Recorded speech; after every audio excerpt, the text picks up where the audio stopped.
Ang sabi ni Ate Ruby, ano eh, yung bawang. Gagawin ko na. Para limit. Tsaka yung pinagpapasalamat ko talaga yung nangyayari sa amin nung last 2 weeks ago. Tinabot kami ng madaling araw ni Tatay Fred. Yung talagang gusto ko ipagpasalamat sa Lord. Yung nasira yung sasakyan ko, sinundo ko si Ate Tarata. Di ba? Talagang napakabuti ng Panginoon. Kasi may tumulong sa amin Saudi, dinala kami rito. Nakalimutan ko yung buti na alala ko pa eh. Malay-layo na kami, nakaikot na kami, tsaka nalala yung location. Sinend yung location. So yung sasakyan nandun, panaw mo pa. Eh, niloko kami ng location. Alauna medya na yata yun nung natagpuan namin ng madaling araw. Nakilang ikot na kami sa lugar, di namin makita yung sakyan. Yung ano, tuldok-tuldok na blue.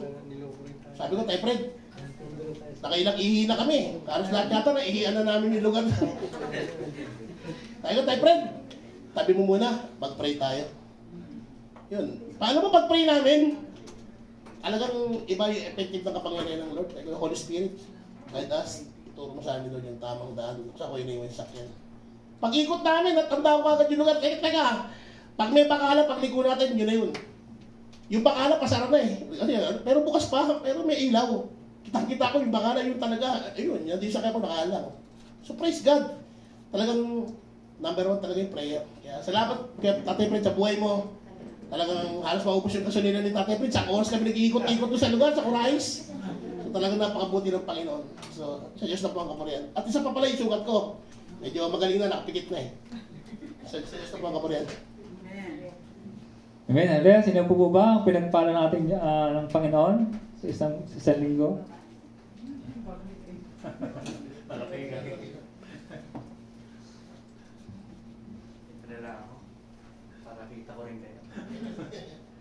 Amen.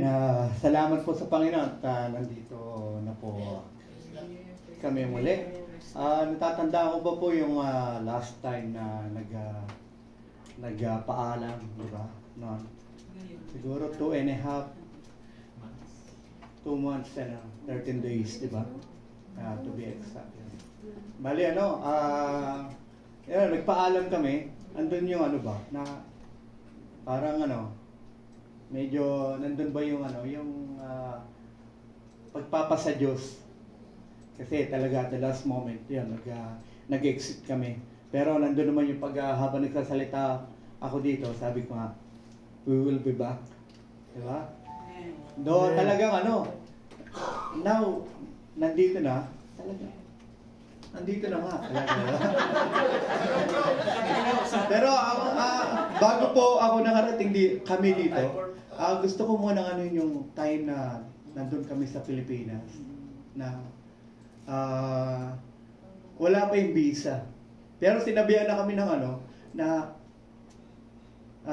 habang nandun kami sa Pilipinas, sinabihan na kami na nandyan na yung visa namin. At isa pa pong doon, dahil sa nila Elma, siya pa lang ay nakakuha ng family visa. Kasi sa grade level niya, hindi rin namin akalain na mabibigyan ng family visa. Kaya talagang habang nandun na sa Pilipinas, ang dami pa palang kailangan na yung mga requirements kung paano ka makukuha yung family mo. Kaya naiisipin ko, dami pa palang gagawin dito. Kaya sabi ko, parang mahirap yata. Sabi ko ganyan. Tapos, ang unang pumasok sa isipan ko na nasa Diyos ang awa, nasa tao ang gawa. Kaya pagka-iisipin ko na napakaraming gagawin, but if you will just look at is na talagang marami kang gagawin, talagang marami. Pero sinabi nga, pinaramdam sa akin ng Panginoon, simulan mo at matatapos mo rin yan, bawat isa. At yun nga po, talagang andun ngayon, yung at that time, yung sinabi nga ng Panginoon na kaya I can do all things through Christ who strengthen me. Na talagang magagawa namin yon. Dahil talaga, medyo nahirapan talaga ako. At saka isa pa doon, na talagang nakita ko sa isang binila ko kasi ng yung anak ko sa basketball. Nakasulat doon, no pain, no gain. Eh sabi ng anak ko, pagka minsan sabihin nga ng anak ko, Daddy, yun nga, tignan mo yung nakasulat dito, no pain, no gain. Sabi niya, kaya doon ko nakita na yung na yung mga gagawin, yung mga dapat namin gawin, kailangan talaga paghirapan mo. At isa pang lagi ko doon, tutulungan tayo ng Diyos. Kaya, one by one at a time, then do this and that. Tapos hanggang sa makaalis ang misis ko, syempre ako naman yung nanay tatay sa mga anak ko. Hindi ako basta-basta nakakalabas ng bahay namin dahil lagi ko inantabayanan yung mga anak ko. Dahil nga hindi basta-basta sa amin, lagi na lang may kumakatok. Kaya habang tinitignan ko paano yung mga dapat gawin at I'm doing my part naman. Talagang nandun naman ang ko na tutulungan ka ng Diyos. Amen. Pagka tinutulungan mo ang sarili mo, for sure, tutulungan ka ng Diyos. Kaya, ayun nga po, hindi pa rin ako na habang dumarating yung time na yung nagpabook kami, 2 beses po kasi kami nagparebook, talagang medyo mahal ang ticket. Pero habang dumarating parang minsan ka ng kaaway. Parang sinasabi sa'yo na baka may problema ka sa medical. Sabi ko gano'n. Yung mga anak mo pwedeng makaalis, ikaw may iwan ka dito. Parang gano'n ba? Pero sabi ko, Lord, talaga lalabanan ko to. Sabi ko ganyan. At after nun, isumunod naman na siguro, baka dito na lang talaga kami. Sabi ko ganyan. Kasi minsan, yung yung visa, ang dami talagang medyo pagka ngayon pa nga po talagang nagmumuni-muni pa ako paano ba yung mga ginawa namin noon sa simula hanggang until na matapos. Sabi ko sa simula pa lang parang gusto ko matulog. Gusto ko paggising ko nandito na ako sa Saudi Arabia. Pero hindi pala ganoon ang buhay. Sabi niya talaga, you need to work on kung anong gusto mong mangyari, you need to work on it. And huwag mo kalimutan na may Diyos. Na merong Diyos na umaagapay sa atin. Alam ko, hindi ako karapat-dapat. Talaga, marami akong pagkukulang sa Panginoon. Pero, yun nga, talagang sabi ko nga, Lord, alam ko, nandiyan na ngayong pag-agapay sa amin. At, kaya, nandito na po kami, talaga nandun pa rin yung ng kaaway ba? Talaga lagi niya ganito, ganyan. Ang daming mga dumarating pa rin. Pero, ang inaano ko nga lang, kung sa simula pa lang, ginabayan na ako ng Panginoon. Nandun na yung niya. Much more na nandito na. Diba? Mas talaga sabi ko na, pagtagumpayan na namin Ang na lang, nandito, still, andun niya talagang maging karapat-dapat nawa kami sa mga pagpapala ng Panginoon. At yun, talagang we should do our part also para sa Panginoon. Dahil kailangan i-work, for me, I should work yung mga pagpapalang ginawa niya sa amin. So, papasalamat ako sa Panginoon kasi ito, nakabalik kami. At nawa nga po, Panginoon, na hindi ako maano ng kaaway na talagang na patuloy lang na sa pagsunod sa Kanya. At yun nga, dahil nga katulad ng pagkabanggit ni Pastor Roger, ang buhay nga natin talaga, anytime, pwede tayong mawala dito sa mundo. At isa pa po ko lang, na yung pinsan ko, na sa Pilipinas, na bakit niya nagsasabi palagi na mag-reunion na para magkakita-kita, pati mga kapatid, mga anak-anak ba, magkakilala. Yun pala, kukuhanin na rin pala siya ng Panginoong Diyos. Talagang doon ko na-realize yung life natin, pagka wala ka na, talagang Oo. Pero kagandahan no, yung bang pagka meron kang Diyos na pagka hindi talaga, kumbaga tanay ko kasi lagi niya sinasabi sa akin, puntahan niyo sa libingan ng tatay mo. Ako naman, kahit na hindi ako makapunta sa libingan, lagi ko naalala siya. Na kunwari, nandyan lang, parang gusto kong kausapin, pinapanalangin ko. Pero after a while, pagka natin ayun nga, naano natin sa gawain, sa pag-aaral nga, na pagka ang isang tao namatay, wala nang ibig sabihin, hindi ka na pwede niyang multuhin. Medyo ba? Pero, andun naman yung na darating ang time na talagang yung mga mahal mo sa buhay, bagamat namatay sila, darating ang time na makapagkita-kita tayo sa next life natin. So yun lang ang pinangahawakan ko na ang buhay nga natin talagang anytime pwedeng kunin na ng Panginoon. Ang lang talagang kung if I really worth it. At dito nga, ngayon nandito kami, I'll try na talagang ma-follow ang ng Panginoon. At nawa nga po, magamit ulit kami sa gawain ng Panginoon. Lalo na po sa pagbibigay papuri sa Kanya. At nawa nga po nandun yung pagpapalago spiritual lalo na sa akin. So, salamat po sa Panginoon. Tunay nga salamat Panginoon. Dahil this is my kumbaga pagbabalik ko naman instead of the pagpapaalam before. And we're back, di ba? Sabi ko di ba? We will be back. At salamat po Panginoon sa iyong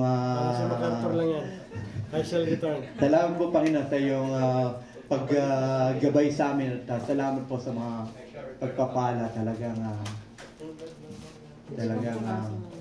we're here. Salamat po muli at nawa nga po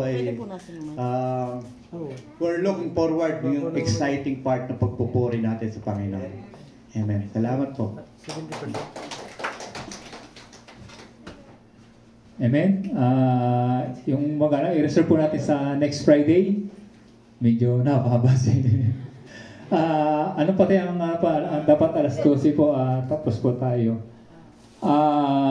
Kung may magpapatuto pa po, reserve po natin next Friday. Amen. At ano po ay yung gagamitin po sa next Friday po, ang ating pong leader's prayer po si Sister Mariam. Ang ating pong presider, wala po si Kuya Jobert pa po. Sabi nila po si Kuya Jobert. Ang ating pong opening prayer po si Kuya Fred. Ang ating pong scripture reading si Brad Dexter. Po. Ang ating pong worship leader po si Ate Maribel. Ang ating pong divine message po si Ate Mariam. Ang ating pong short extraordinary po si ang inyong pong lingkod.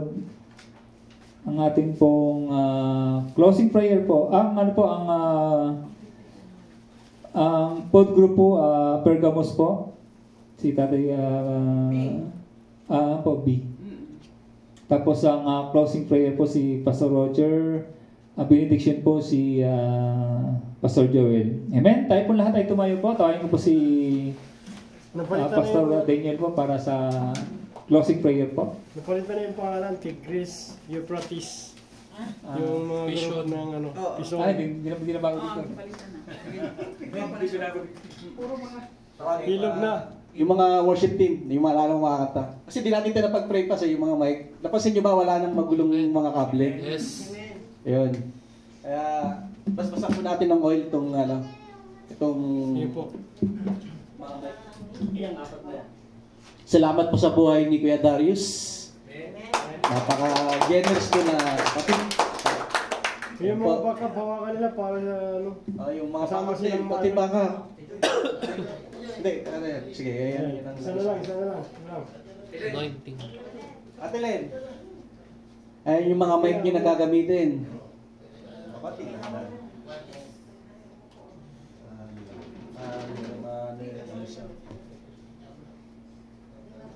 Kapag sinuusan ko lang, ano gawin nyo? Mag-break pa kayo.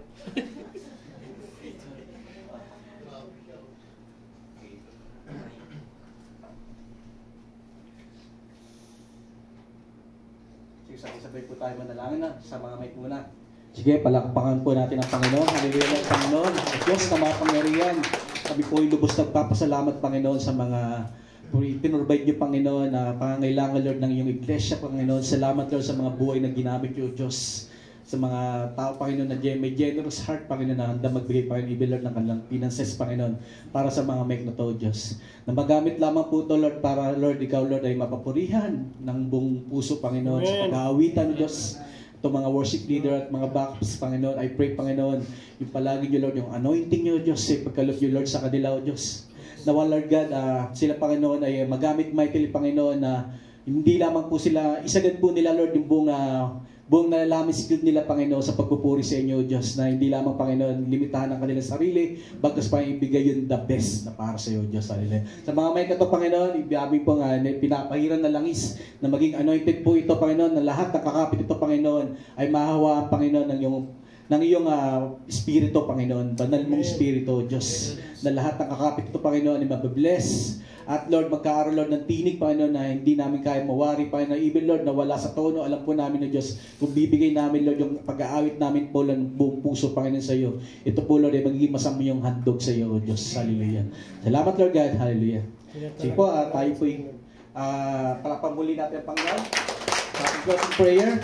Hallelujah, God. Salamat, Diyos, sa tagumpayan ng Lord ng iyong gawain ngayong umaga. Salamat, Panginoon, sa mga tinayot, ginamit niyo, Lord, simula, Lord, umaga, Panginoon, nag-prepare, nagluto, yung managlinis, Panginoon, sa buhay ni Ate Maria mo, Lord, sa mga nagluto, Lord, sila Ate Joy, kagabi pa lang, yung mag-asawa si Ate Rosa at si Kuya Ray, O Diyos, salamat, Lord, sa mga buhay nila, even, Lord, si Kuya Texter, si Pastor na naglinis, si Kuya Ogie, dito, Lord, sa inyong bahay Panamban.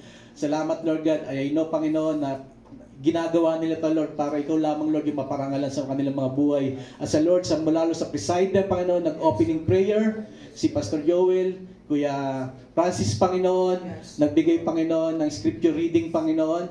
Salamat, Lord, sa buhay ng bawat isa. Kay Ate Marisa nag-opening prayer, Diyos, dito, Lord, sa pulpito. Even, Lord, yung nagbigay ng mensahe para kami, Lord, ay mabless spiritually, Panginoon. Mabusog ang aming espiritu, Panginoon, sa buhay ni Pastor Roger, Panginoon. Dalangin ko, Diyos, sa patuloy pa siyang lumalim at na patuloy magamit mightily, Panginoon, yung personal testimony niya, Panginoon, maging powerful sa bawat isa, O Diyos. At alam po namin na lahat kami lalabas dito sa bahay Panamban ito na dala-dala, Lord, yung pagpapala na nanggagaling sa iyo, Panginoon. Nakuha po namin, Panginoon, ang iyong salita at ito, Lord, ay ma-apply namin sa aming mga personal na buhay. May bahagi pa ng Panginoon sa bawat pamilya, higit sa lahat, Panginoon, aming pamilya, kamag-anak, even aming mga kapitbahay, aming buong household, Panginoon, even, O Diyos, ang aming mga katrabaho. Lord, kung sa mandali ng aming panyapak, Panginoon, makikita, Panginoon, na kami, Lord, ay Kristiyano, Panginoon. Na kami, Lord, ay masasabihin na ayan ang Kristiyano. Salamat, Lord God, sa buhay ni Pastor Roger, Panginoon. Hallelujah. At ganun din po, Lord, sa mga gagamitin niyo po, Lord, magka-transport, yung kanya-kanyang pag-uwi po namin. Lord God, paano kami iningatan, ganun po, Lord, sa aming pag-uwi. Ingatan din po ang bawat isa. At salamat, Lord, sa buhay ng mga transport minister na ginagamit, O Diyos. Patuloy po pag-iingat, proteksyon, sasakyan na ginagamit, Lord God. Patuloy, O Diyos, yung pag-iingat niyo rin po, Panginoon, na hindi walang masirang mga gamit o anumang mga makina man, O Diyos, o pagka-aksidente sa kalsada pa ilayo, Lord, sa anumang kapahamakan, Panginoon. Salamat, Lord God, at salamat sa katugumpay ng gawain sa aming pag-aaral mamaya. Patuloy patnubayan kami sa basic doctrine, Panginoon. Even, Lord God, yung mga nanonood sa online, yung mga kapatid namin na wala rito, minsan pa, Panginoon, mulit dalhin niyo, Lord, ang kanilang panyapak. At sa mga kapatid namin na may pinagdadaan ng personal, Panginoon, we pray, Panginoon, for them na, Lord, papagtagumpayan nila anuman po ito, Diyos. Alam po namin nakikilos ka. Alam po namin, Panginoon, na mahal mo ang bawat isa, Panginoon. Ano po yung nakikita namin, ano po, Lord, yung na mga napapansin namin, Panginoon, titingin lamang kami, Lord. We will look unto you, our Savior, Jesus Christ, the perfecter and finisher of our faith. Salamat, Lord God. Ito po ang aming nagkaisang panalangin na may pasalamat sa matamis mong pangalan, Panginoon Jesus, gabay patnubay ng Banal Espiritu. Ang lahat na nagtagumpay ngayong umaga ng mga anak ng Diyos ay magwigan ng malakas na Amen! Amen.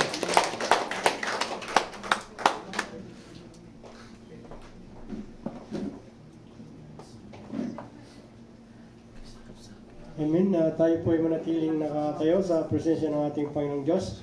Itaas po natin ang ating mga kamay. Hallelujah. Glory to the living God. For I decree and declare blessing upon blessing. In the mighty name of Jesus Christ of Nazareth, receive the blessing from our Almighty God. Financial blessing, material blessing, spiritual blessing, physical blessing. In Jesus Christ's mighty name, receive right now in Jesus' name. Receive in Jesus' name. And may the grace of our Lord Jesus, in the love of the Father, in the communion of the Holy Spirit, be with you always. Amen. Amen.